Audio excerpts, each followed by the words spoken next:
সরস্বতী, কাদের জন্যে তোমার আসন পাতা? ঠিক বুঝি না। আমার তো বেশ ভালোই ছিল মাথা। প্রতি বছর নিয়ম করে প্রথম হতাম ক্লাসে।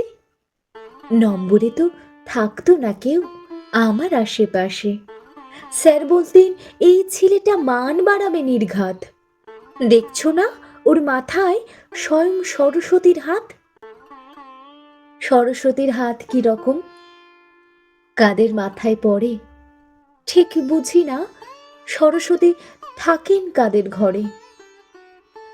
ফল বেরোলেই দৌড়ে আমি যেতাম বাবার কাছে, কিন্তু আমার বাবার সেসব দেখার সময় কি আছে? সকালে থেকে সন্ধে যে তার হাড় ভাঁ খাটুনি। বাবা বলতো, এমন খুশির কারণটাকে শুনি। গরিব ঘরের ছেলে তুমি, মূল্য আছে? নিয়ম করে স্কুলে যে যাচ্ছ, এটাই ঢের। কলেজে যাওয়ার খরচা জানো, কে জোগাবে টাকা? যার যে রকম অবস্থা তার উচিত তেমন থাকা। সরস্বতী কোথায় থাকে, কোনখানে ঠিকানা? কাণ্ড দেখো, গরিব ছেলের কাজ কি এসব জানার? তারপরে তো বন্ধ সবই, পড়াও গেছে ভুলে। দেখতে দেখতে 2 বছর পা রাখিনি স্কুলে।